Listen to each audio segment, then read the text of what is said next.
Hallelujah, praise Lord. સગડાને ખ્રિસ્તમાં સલામ. ફરીથી પ્રભુ આપણને એકઠા કર્યા અને સંગત આપી છે. આપણે પ્રભુના પવિત્ર વચનને વાંચવા મનન કરવા અને આપણને કઈ પ્રશ્ન થતા હોય છે તો આપણે ખરેખર પવિત્ર આત્માની મદદ માંગવી જોઈએ, કારણ કે એ જ છે જેના વિશે પ્રભુ ઈસુ ખ્રિસ્તે કીધું છે, તમને સરસ તેમાં તે દોરશે. પ્રભુ સહાય કરે. પ્રાર્થના કરીએ. પિતા, અમે પ્રભુ ઈસુ ખ્રિસ્તના નામમાં નમીએ છીએ. આજના દિવસ સંગત માટે આભાર માનીએ છીએ. જોડેલા દરેક વાળા ભાઈ બહેનોને પણ આશીર્વાદ આપો. વચન વાંચીએ છીએ, અમારી સાથે વાત કરો. પવિત્ર આત્મા મદદ કરો. પ્રભુ ઈસુ ખ્રિસ્તના નામમાં પ્રાર્થના કરીએ છીએ. આમેન. Praise lord. આપણે ઉત્પત્તિ તેના 15મો અધ્યાય, એમાં પ્રભુ ઈસુ ખ્રિસ્ત માફ કરો, જૂના કરારમાં તો યહોવા ઇબ્રાહીમને દર્શન આપીને કહે છે કે હું તને નક્કી વધારીશ, તને સંતાનો થશે. ત્યારે ઇબ્રાહીમ કહે છે કે પ્રભુ કેવી રીતે હું જાણું? અને પ્રભુ એને કહે છે તું આકાશના તારાઓને ગણ અને કેટલા તારા સંતાન થશે. તો કહે છે પ્રભુ કેવી રીતે મને ખબર પડશે? તો પ્રભુ કહે છે સારું, તું મારા માટે બલિદાન લાવ, એને વચ્ચેથી ચીર અને હું આકાશમાંથી આગ વરસાવીશ અને ઉત્તર આપીશ, તો તને ખબર પડશે કે હું તારી સાથે ખરેખર વાત કરું છું અને હું તને ખરેખર પ્રેરણા આપું છું. ત્યારે ઇબ્રાહીમે ત્યાં લખેલું છે 15મો અધ્યાય, તેની વાંચીએ તો 10મી કલમ. અને તેણે એ સર્વ લીધા, અને ઇબ્રાહીમે યહોવાના કહ્યા પ્રમાણે લીધા, ને તેઓને વચમાંથી ચીર્યા, કકડા સામસામા મૂક્યા, સામસામે પથરે કકરા મૂક્યા. પણ તેણે પક્ષીઓને ચીર્યા નહીં. અને જ્યારે શિકારી પક્ષી તે મૂળદા ઉપર પડ્યા ત્યારે ઇબ્રાહીમે તેઓને ઉડાડી મૂક્યા. તો જ્યારે આ કાપીને પ્રભુની રાહ જોતો હતો ઇબ્રાહીમ અને એને ઉડાવતો હતો, પછી આગળ, અને સૂર્ય આથમતો હતો અને જેમ સાંજ થવા આવી ત્યારે ઇબ્રાહીમ ભર ઊંઘમાં પડ્યો. એને બહુ જ ઝોકા આવવા લાગ્યા, થાકી ગયો પક્ષી ઉડાવતા. અને જુઓ, મોટો ઘોર અંધકાર તેના પર પડ્યો. એને ચક્કર આવી ગયા કહીએ, એને આંખો અંધારી ગઈ. અને તેણે ઇબ્રાહીમને કહ્યું, તું ખચી જાણ કે તારો વંશ પરદેશમાં ભટકશે. 12મી કલમમાં લખ્યું છે તે ભર ઊંઘમાં પડ્યો, ઊંઘી ગયો. ત્યારે યહોવાએ તેને કીધું કે હવે તારો જે વંશજ થવાના છે તે પરદેશમાં ભટકશે ને ત્યાંના લોકોની સેવા કરશે, અને ત્યાં તેઓની સેવા કરશે. અને 400 વર્ષ લગી તેઓને દુઃખ દેવામાં આવશે. અહીંયા લખ્યું છે 400 વર્ષ સુધી તારા સંતાનો દુઃખી થશે. અને જે લોકોની સેવા તેઓ કરશે તેઓનો ન્યાય પણ હું કરીશ. અને જે લોકોની સેવા તારા વંશજો કરશે તેમનો હું ન્યાય કરીશ. અને ત્યાર પછી તેઓ ઘણી સંપત્તિ લઈને નીકળશે. ત્યાંથી નીકળશે. પણ તું પોતાના બાપ દાદાઓની પાસે શાંતિએ જશે. પણ તું તારા બાપ દાદાઓ સાથે શાંતિએ જશે, એટલે મરી જશે. અને તું ઘણો ઘરડો થયા પછી દટાશે, અને તેઓ ચોથી પેઢીમાં અહીં પાછા આવશે. તો અહીંયા કીધું કે અહીંયા જે જગ્યાએ તું ઉભો છે કનાન દેશ, એમાં તેઓ આવશે, ચોથી પેઢી અહીંયા આવશે.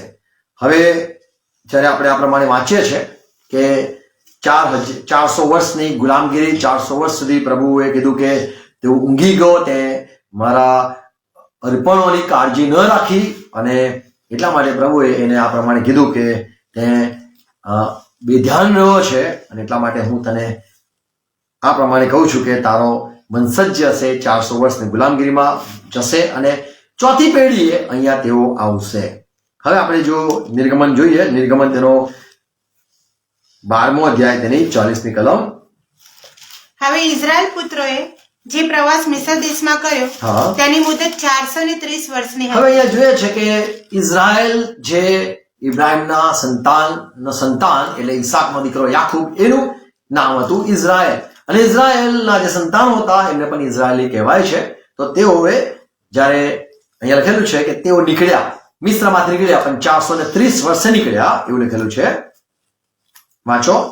ઇઝરાયલ પુત્રોએ જે પ્રવાસ મિસ્ર દેશમાં કર્યો તેની મુદત 430 વર્ષની હતી. તેમની મુદત 430 વર્ષ હતી. અને એમ થયું કે 430 વર્ષ પૂરા થયા તે જ દિવસે એમ થયું કે યહોવાના સર્વ સૈન્યો મિસ્ર દેશમાંથી નીકળી ગયા. તો જેટલા બી પ્રભુના લોકો હતા તેઓ મિસ્રમાંથી નીકળી ગયા, અને 430 વર્ષે તેઓ બધા બહાર નીકળ્યા.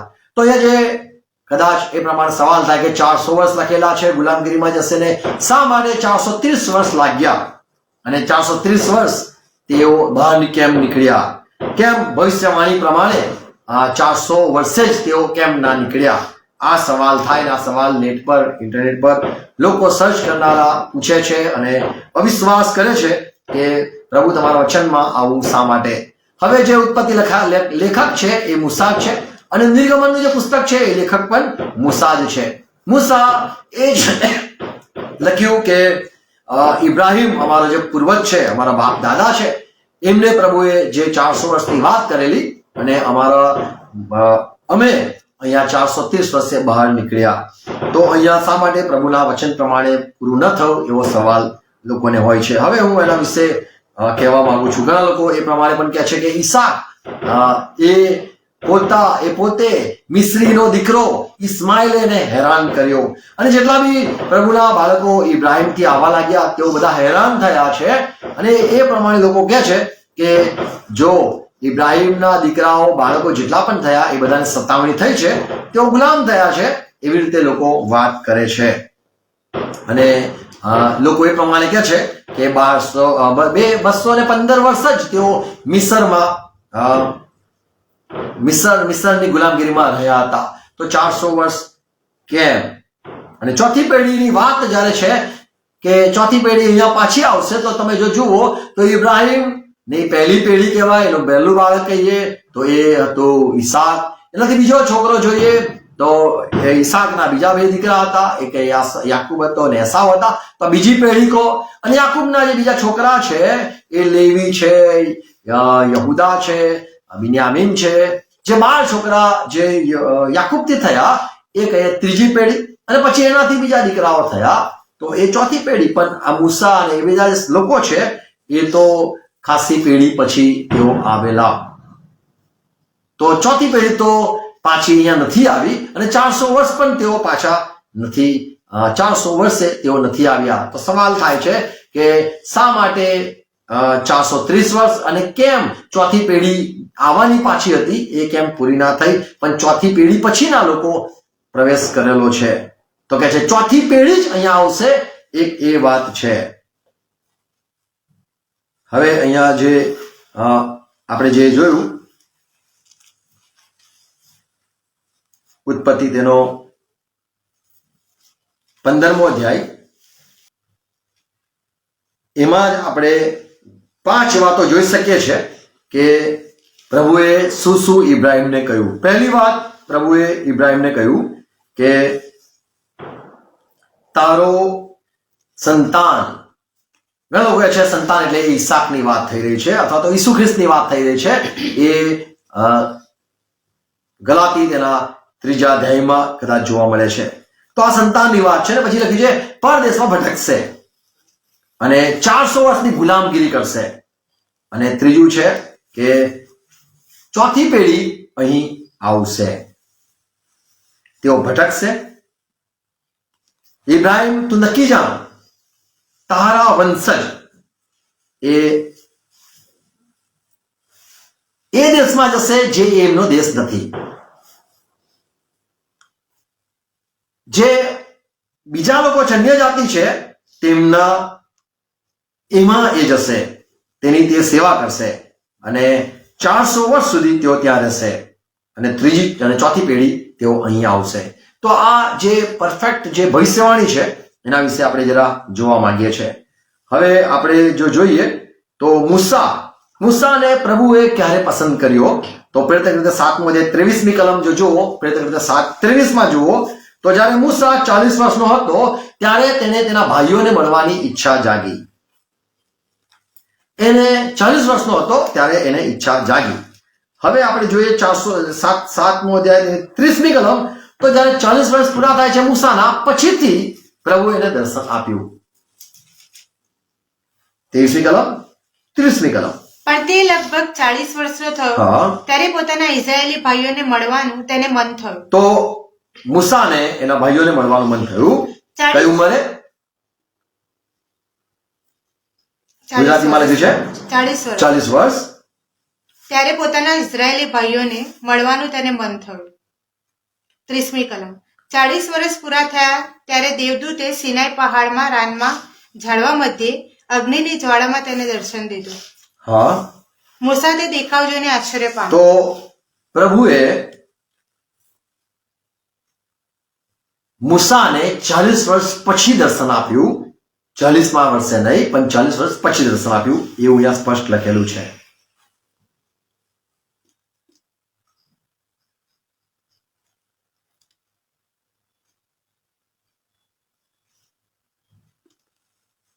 આપણે જો પહેલો અધ્યાય જોઈએ, નિર્ગમન પહેલો અધ્યાય,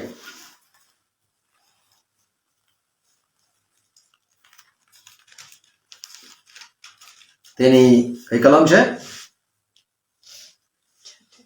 વાંચો, 6ઠ્ઠી કલમ. પછી યુસુફ તથા તેના સર્વ ભાઈઓ તથા તે પેઢીના સર્વ માણસો મરી હવે ખ્રિસ્તીઓને ખબર છે કે યુસફ એ અહીંયા વેચાઈ જાય છે, એના ભાઈઓને વેચી નાખે છે, મિસ્રમાં આવી જાય છે અને પછી મિસ્રમાં યુસફને દર્શન થાય છે, સપનો થાય છે અને એના દ્વારા જે ફારૂન છે એ બહુ પ્રભાવિત થાય છે અને એને એનો રાઈટ હેન્ડ બનાવે છે અને ત્યાં બધા પર અધિકારી યુસફને મૂકવામાં આવે છે અને યુસફ 30 વર્ષનો હતો ત્યારથી એ ફારૂન રાજાનો રાઈટ હેન્ડ એનો દીકરો બનીને મિસરમાં રહે છે. અને આગળ જતા આ મિસરના બધા જ બાળકો મિસરમાં આ યુસફના બાળકો અને યાકૂબના બાળકો આ બધા જ ભેગા થઈને ત્યાં રહે છે. અને આગળ જતા એવું થાય છે કે યાકૂબ જે ઇઝરાયલ છે એ મરી જાય છે, યુસફ પણ મરી જાય છે. આગળ, અને ઇઝરાયલ પુત્રો સફળ થઈને ઘણા જ વધ્યા. તો અહીંયા જે છે યુસફ ને તેના જે 6ઠ્ઠી કલમમાં છે યુસફ મરી ગયો અને 6ઠ્ઠી કલમમાં લખ્યું છે એના સર્વ ભાઈઓ, એના સર્વ ભાઈઓ. યુસફના જેટલા બી ભાઈઓ હતા, એ લેવી પણ હતો, યહૂદા પણ હતો, જેટલા બી ભાઈઓ છે એ બધા અહીંયા મરી ગયા. ઉત્પત્તિ 50:26 માં લખેલું છે યુસફ 110 વર્ષે અહીંયા મરી ગયો. 26મી કલમ. યુસુફ 110 વર્ષનો થઈને મરી ગયો. તો એ મરી ગયો એ ઉત્પત્તિમાં લખેલું છે. અને હવે આપણે નિર્ગમનમાં જોઈએ છે 6ઠ્ઠી કલમમાં યુસફ તો મરી ગયો, સાથે સાથે એના બધા ભાઈઓ પણ મરી ગયા. એટલે જેમ કહેવામાં આવેલું કે જે ઇબ્રાહિમને કહેવામાં આવેલું કે તારા બાપા જે છે, તારા સંતાનો છે એ બધા પપ્પાઓ છે બધા મરી જશે. 8મી કલમ. હવે મિસ્ર દેશ પર 7મી કલમ. અને ઇઝરાયલ પુત્રો સફળ થઈને ઘણા જ વધ્યા. સારું, તો જે 6ઠ્ઠી કલમમાં લખ્યું છે યુસફ અને તેના ભાઈઓ અને બીજું લખેલું છે સર્વ પેઢી, સર્વ પેઢી, પેઢીના સર્વ માણસ, પેઢીના સર્વ માણસો મરી ગયા. એટલે એ સ્પષ્ટ થાય છે કે હવે જે પેઢી ઊભી થવાની છે ત્યાંથી પહેલી, બીજી, ત્રીજી, ચોથી પેઢી ગણવાની છે. ચોથી પેઢી એ આવશે પાછી, એ ભવિષ્યવાણી હતી. હવે આ જે યુસફ છે એ કઈ પેઢીનો માણસ કહેવાય? તો ઇબ્રાહિમનો પહેલો છોકરો ઈસાક, ઈસાકથી બીજો છોકરો યાકૂબ, યાકૂબથી યુસફ. પણ એ વખતે બીજી એ પેઢીના માણસો બધા મરી ગયા અને ત્યારબાદ જે પેઢી થઈ એ આપણે કાળ ઉત્તાનમાં જોઈએ છે. કાળ ઉત્તાન તેનો વાંચીએ તો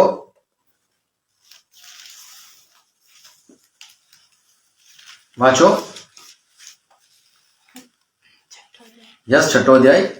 લેવીના પુત્રો ગેર્શોન. લેવી કોણ છે? યુસફનો ભાઈ છે. પણ લેવી મરી ગયો, યુસફ મરી ગયો, એ બધા જે મિસ્રમાં આવેલા છે ભાઈઓ, 12 ભાઈઓ એ બધા મરી ગયા. હવે આ લેવીનો પહેલો દીકરો જન્મેલો એ હતો, શું છે નામ એનું? ગેર્શોન. ગેરશોમ. આ થઈ પહેલી પેઢી. પછી કહાત તથા મરારી. કોના દીકરા છે? લેવીના પુત્રો ગેર્શોન, કહાત તથા મરારી. પછી અને કહાતના પુત્ર. હવે જે લેવીનો દીકરો કહાત છે, કહાત થી હવે કોણ જન્મ્યું? આમરામ. આમરામ. હવે જે મૂસાના પપ્પા છે એ જન્મ્યા આમરામ. એટલે આ થઈ કઈ પેઢી? આ બીજી પેઢી થઈ. પછી આમરામથી આમરામના છોકરા હારૂન, મૂસા તથા મરિયમ. તો આમરામનો દીકરો થો મૂસા, થઈ ત્રીજી પેઢી. અને આ 80 વર્ષનો મૂસા એ ત્રીજી પેઢી વાળો છે એમ સ્પષ્ટ થાય છે. ચોથી પેઢી એ પાછી કનાનમાં આવશે એ ઇબ્રાહિમને પ્રભુએ વચન આપેલું હતું. મૂસા 80 વર્ષનો ત્યાં લખેલું છે, જેમ આપણે વાંચ્યું કે નિર્ગમન તેનો 3જો અધ્યાય, નિર્ગમન 3જો અધ્યાય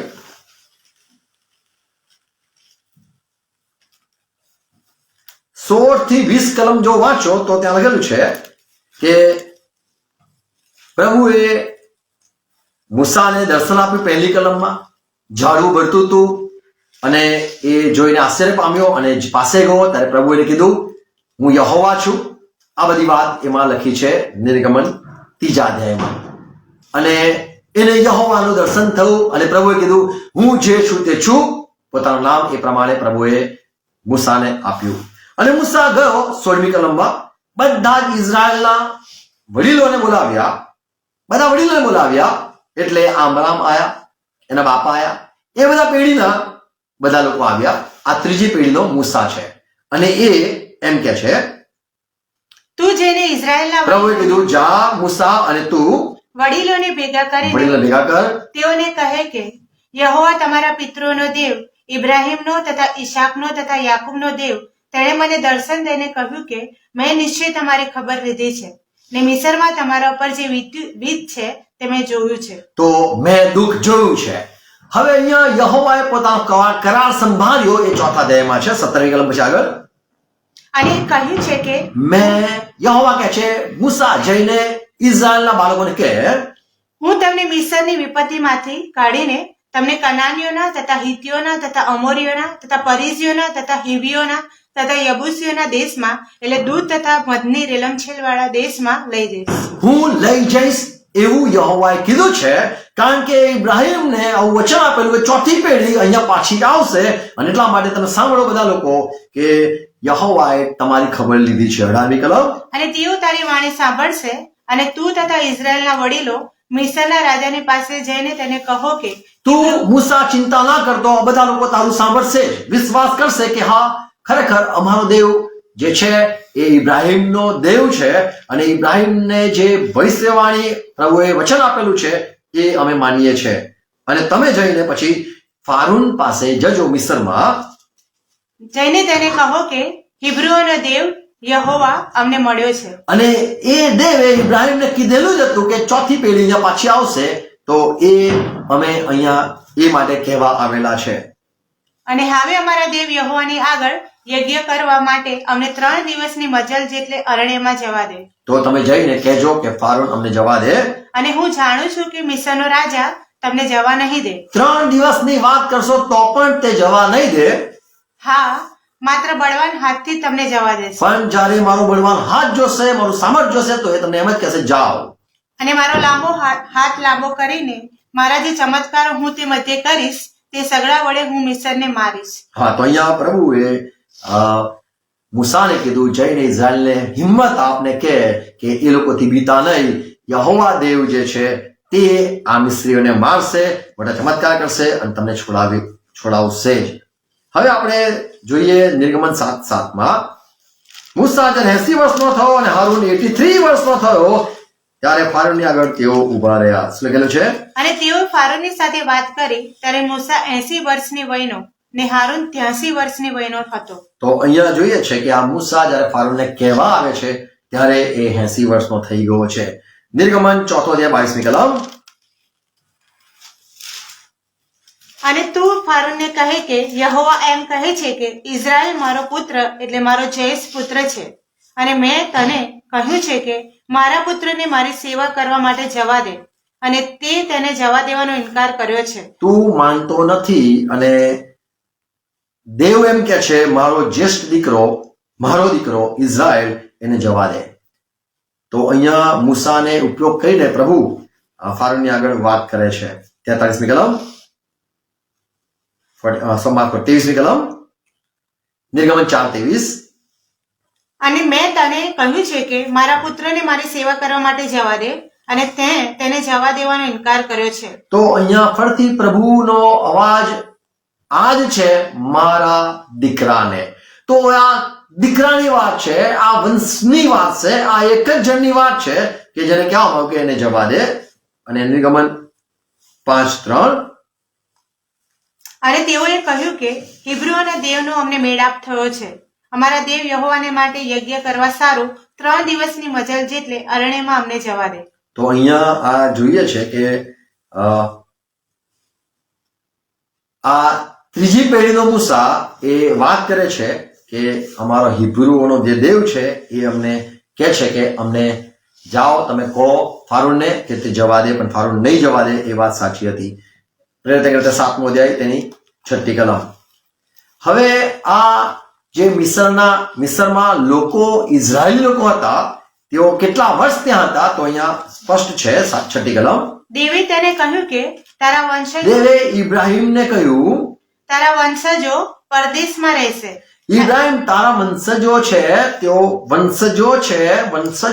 તેઓ પરદેશમાં રહેશે અને ત્યાંના લોકો 400 વર્ષ સુધી તેઓને ગુલામગીરીમાં રાખીને દુઃખ દેશે. તો દુઃખ આપ્યા કરશે તારા સંતાનોને 400 વર્ષની ગુલામગીરી. હવે એક સવાલ એમ થાય કે આ લોકો કે છે ભાઈ ઇઝરાયલ એ મિસરમાં 215 વર્ષ રહ્યા, અને કોઈ કે છે કે ભાઈ જાત જાતના આંકડા લોકો આપે છે, પણ અહીંયા સ્પષ્ટ પવિત્રતામાં ભરપૂર થઈને સ્ટેફન કહે છે કે 400 વર્ષની ગુલામગીરીમાં ઇબ્રાહિમને કહેવામાં આવેલું, તો મિસરમાં પ્રભુના લોકો એ 400 વર્ષની ગુલામગીરીમાં રહેલા. પાછા આવીએ નિર્ગમન 12મો અધ્યાય 40મી કલમ 41મી કલમ. અહીંયા આપણે જોઈએ છે કે મૂસા એવું લખે છે કે અમે લોકો 430 વર્ષે બહાર નીકળ્યા. તો આ 30 વર્ષ શું છે? અને હોશિયા 11મો અધ્યાય 1લી કલમ લખે છે, મારો દીકરો ઇઝરાયેલ, મેં એને પ્રેમ કર્યો અને મેં એને બોલાવ્યો. તો પ્રભુનો ઇઝરાયેલ દીકરો એવું લખેલું છે 11મો અધ્યાય 1લી કલમ. ઇઝરાયેલ બાળક હતો ત્યારે હું તેના પર પ્રીતિ રાખતો હતો, જ્યારે બાળક હતો ત્યારે હું એને પ્રેમ કરતો હતો, ને મારા પુત્રને મેં મિસરમાંથી બોલાવ્યો અને મેં મારા દીકરાને બોલાવ્યો. તો આ અહીંયા શબ્દ છે, નાનું બાળક હતું, મેં એને પ્રેમ કર્યો, અને અહીંયા લખી છે મારો દીકરો બની ગયો, મોટો બની ગયો, ત્યારે મેં બોલાવ્યો. તો બોલાવવા માટે પ્રભુ ઉંમરની રાહ જુએ છે.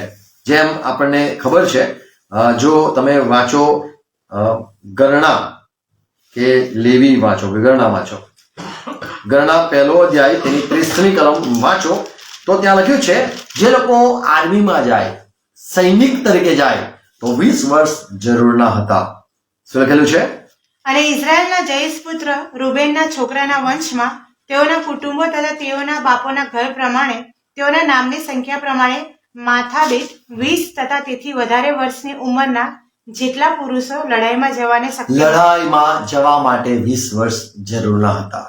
હવે આપણે જે મૂસા જઈને ફારૂનને કહે છે, તો કહે છે કે યહોવાની સેવા કરવા જવા દે, યુદ્ધ કરવા નહીં. તો હવે સેવા કરવા માણસો જોઈએ, તો એમાં આખો જે તમે વાંચો 50 કલમ સુધી, નિર્ગમન 1લા અધ્યાયમાં 50 કલમ સુધી જુઓ, તો ત્યાં છે કે 46 સુધી જુઓ, તો આ બધા 20 વર્ષની વયની વાત લખેલી છે. હવે સત્ય જોઈએ છે 48મી કલમ, ગણના તેનો 1લો અધ્યાય 48. કેમ કે યહોવાએ મૂસાને કહ્યું, શું કીધું?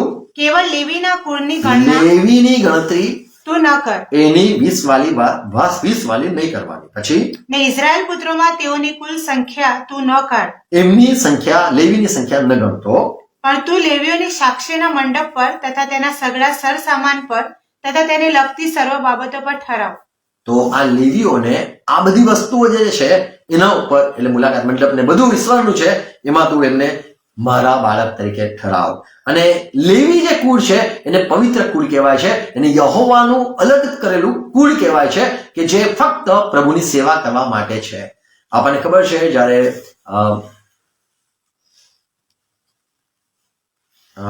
નીનવેના કોટને પાડવાનો હતો ત્યારે લેવી લોકોને લીધેલા હતા યોશુઆએ. સારું, નિર્ગમન જોઈએ, આગળ જોઈએ ગણના તેનો 3જો અધ્યાય તેની 15મી કલમ, ગણના 3:15. હવે લેવીના જે કુળો હતા, જે યહોવાની સેવા માટે પ્રભુએ પસંદ કરેલું એ કુળ આખું એનું જ હતું, તેઓ માટે કીધું છે લેવીના દીકરાઓની તેઓના બાપોના ઘર પ્રમાણે તથા તેઓના કુટુંબ પ્રમાણે ગણના કર. 1 માસના તથા તેથી ઉપરના હરેક નરની ગણના કર તું કર. 23મી કલમ 4:23. 30 વર્ષથી 50 વર્ષ સુધીની ઉંમરના જે સર્વ અંદર જઈને મુલાકાત મંડપમાં કામ કરવાની સેવામાં હાજર રહે છે તેઓની ગણના કર. તો જે પ્રભુની સેવા કરનાર હોય એ 30 વર્ષથી ઉપરના હોવા જોઈએ. એટલા માટે 400 વર્ષની ગુલામગીરી 100% કરી, અને આ 30 વર્ષ જે છે એ આ પ્રભુના જે લોકો છે જેના વિશે કહેવામાં આવ્યું કે મેં મારા દીકરાને બોલાવ્યો છે, જે પહેલા નાનો છોકરો હતો પણ એ મોટો થઈ ગયો અને એ 30 વર્ષનો થયો ત્યારે પ્રભુએ એને કીધું કે તું મારી સેવા કરવા આવ. અને એ જ વાત આપણે જે ઉત્પત્તિમાં જોયો છે 15મા અધ્યાયમાં, ઉત્પત્તિ 15મા અધ્યાયમાં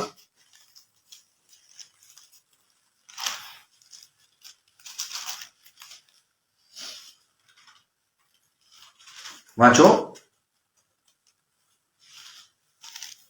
13મી કલમ.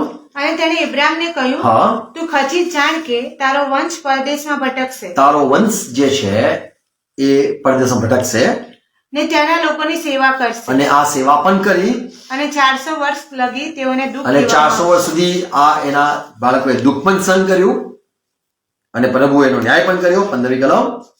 પણ તું પોતાના બાપ દાદાઓની પાસે શાંતિએ જશે, હા. અને તું ઘણો થયા પછી દટાશે, હા, અને તેઓ ચોથી પેઢીમાં અહીં ચોથી પાછા પેઢી પાછી અહીંયા આવશે કે અત્યાર સુધી અમોરીઓને મારે બદલો આપવાનો છે પણ એ ત્યાં સુધી તેઓ અહીંયા રહેશે ને ચોથી પેઢી અહીંયા આવશે ને કૂચ કરશે, લડાઈ કરશે અને આ જગાને જીતી લેશે.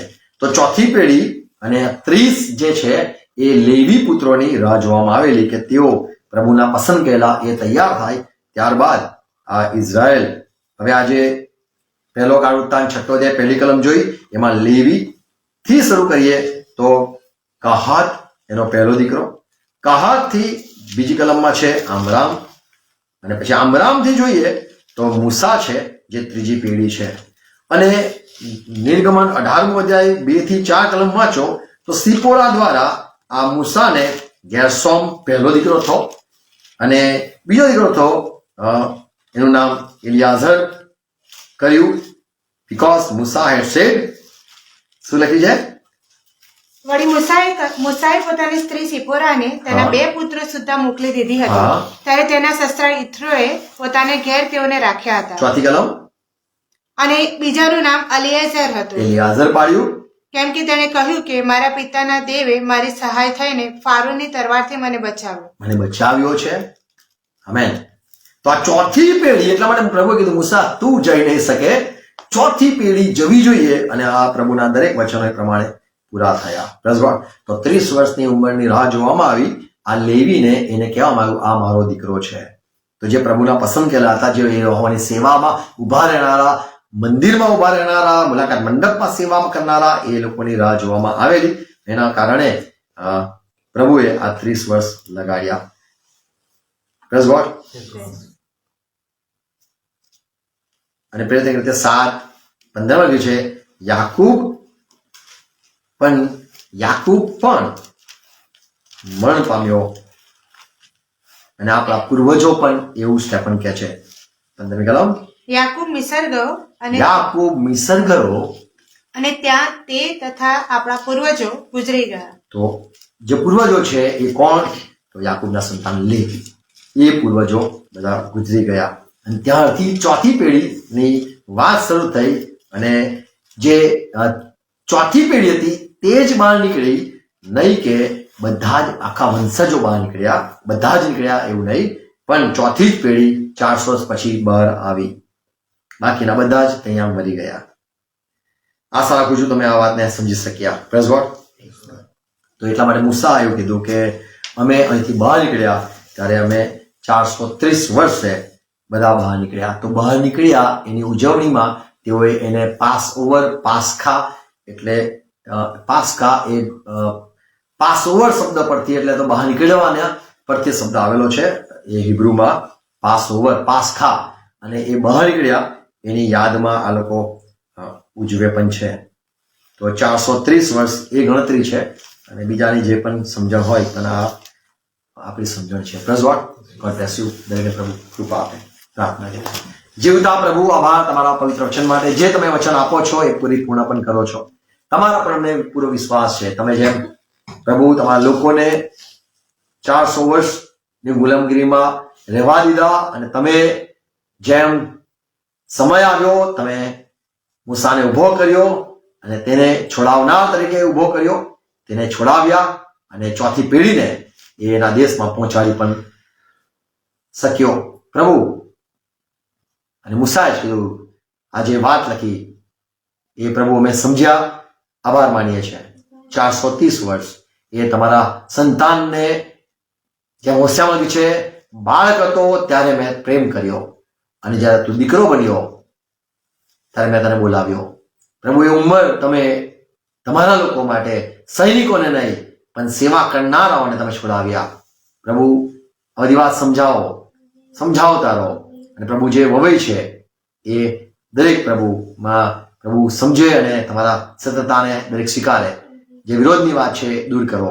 ફરદાવાર ખ્રિસ્ત આ બધી વાતો માટે દરેકને સહાય કરો. પ્રભુ પ્રાર્થના છે. આમેન.